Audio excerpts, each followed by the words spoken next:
শেখ হাসিনার শাসনামলে রাষ্ট্রের গুরুত্বপূর্ণ খাত বা সংস্থাগুলো তছনছ হয়েছে। কোনো সংস্থাই বাদ নেই, বরং যেগুলি খুবই গুরুত্বপূর্ণ, যেগুলো মানুষের দরকার, সেগুলো বেশি তছনছ হয়েছে। তেমনই একটি হচ্ছে স্বাস্থ্য খাত। আজকে প্রথম আলো একটি রিপোর্ট করেছে, ছাত্রলীগ হলেই পেতেন স্বাস্থ্যের বড় পদ। তার মানে তুমি ছাত্রলীগ আর কোনো কথা নেই, তুমি স্বাস্থ্যের বড় পদ পাবা। তার উদাহরণ তিনি দিয়েছেন এই রিপোর্টে। শিশির মডেল রিপোর্টটি করেছে এম আখতারুজ্জামান, রাজশাহী মেডিকেল কলেজের 38তম ব্যাচের শিক্ষার্থী। ছাত্রলীগের রাজশাহী মেডিকেল কলেজ শাখার সাধারণ সম্পাদক পদে ছিলেন।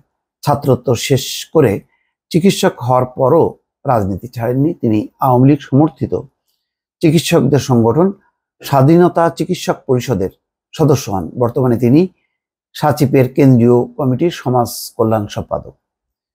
সাচিব বা ছাত্রলীগের কর্মী বা নেতা হওয়ার ফলে এম আখতারুজ্জামান একই সঙ্গে স্বাস্থ্য অধিদপ্তরের কয়েকটি পদ দখল করে রাখেন। তিনি রোগ নিয়ন্ত্রণ কর্মসূচির সহকারী পরিচালক। পাশাপাশি এবছরের 5ই মে তাকে অধিদপ্তরের 4টি কর্মসূচির ব্যবস্থাপক করা হয়েছিল।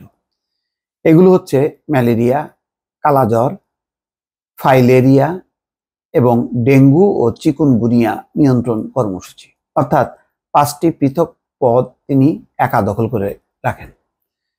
গত সপ্তাহে আখতারুজ্জামান বলেন, সহকারী পরিচালকের দায়িত্ব পালনের পাশাপাশি তিনি বর্তমানে 2টি কর্মসূচি দেখেন। স্বাস্থ্য অধিদপ্তরের এসব কর্মসূচির মাধ্যমে সরকার সারা দেশে বিশেষ স্বাস্থ্যসেবা দিয়ে থাকে। এর মধ্যে কমিউনিটি ক্লিনিক কার্যক্রম, টিকাদান, পুষ্টি কার্যক্রম, ডেঙ্গু, ম্যালেরিয়া সহ বিভিন্ন রোগ নিয়ন্ত্রণ যন্ত্রপাতি কেনা ও প্রশিক্ষণের মতো 14টি কর্মপরিকল্পনা বাস্তবায়ন করে স্বাস্থ্য অধিদপ্তর। এতে বছরে সরকারের বরাদ্দ থাকে প্রায় 3.5 কোটি টাকা। এসব কর্মপরিকল্পনার জনবল বিশ্লেষণ করে দেখা যায়, সাবেক ছাত্রলীগের নেতা কর্মী বা সাজিবের সদস্যরা প্রাধান্য বিস্তার করে আছেন। একজন অধ্যাপক, স্বাস্থ্য অর্থনীতি ইনস্টিটিউট, ঢাকা বিশ্ববিদ্যালয়, সৈয়দ আব্দুল হামিদ, তিনি বলছেন, অন্য রাজনৈতিক দল ক্ষমতায় এলে এইরকম নতুন চক্র হবে। দরকার স্বাস্থ্য খাতের সংস্কার। অর্থাৎ রাজনৈতিক দল আসলে আবার তখন ওর বদলে ওই বিপরীত রাজনীতির যারা, তাদেরকে দিয়েই এই সমস্তগুলি করা হবে। এই জন্য স্বাস্থ্য খাতের সংস্কার দরকার, যাতে একটা নীতির আলোকে স্বাস্থ্য খাত পরিচালিত হয়। 14টি কর্ম পরিকল্পনার জন্য 14 জন বিষয়ভিত্তিক পরিচালক বা লাইন ডিরেক্টর রয়েছেন। প্রতিটি কর্ম পরিকল্পনা আছেন একাধিক কর্মসূচি ব্যবস্থাপক। যাই হোক, এখানে বলা হচ্ছে যে বাংলাদেশ মেডিকেল অ্যাসোসিয়েশন যে কোনো চিকিৎসক বিএমএ সদস্য হতে পারেন, কিন্তু বিএমএ থাকার পরেও চিকিৎসকদের বিভিন্ন নামে সংগঠন রয়েছে। এর মধ্যে বিএনপিপন্থী চিকিৎসকদের সংগঠনের নাম ডক্টরস অ্যাসোসিয়েশন অফ বাংলাদেশ, ড্যাব। জামাতের রাজনৈতিক সমর্থকদের সংগঠন ন্যাশনাল ডক্টরস ফোরাম।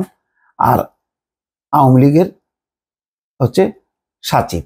তো এখন সাচিব এখন খবর থাকবে না, এখন সামনে চলে আসবে ওই যে ড্যাব বিএনপির, আর জামাতের হচ্ছে এনডিএফ। তো এই সংগঠনের এই সমস্ত জাতাকলে, অর্থাৎ রাজনৈতিক বলয়ের মধ্যেই স্বাস্থ্য খাত বিগত, শুধু আমি বলবো না, গত 15 বছর, তার আগে থেকেই। তো এই ধারা যদি চলতে থাকে, তাহলে স্বাস্থ্য খাতের কখনো এটা সুস্থ করা যাবে না। স্বাস্থ্য খাতকে এই অসুস্থতার হাত থেকে বাঁচাতে গেলে এটার সত্যিকার অর্থে একটা সংস্কার দরকার। সেই সংস্কারটাই এখন বড় চ্যালেঞ্জ। দর্শক, ভালো থাকবেন। আল্লাহ হাফেজ।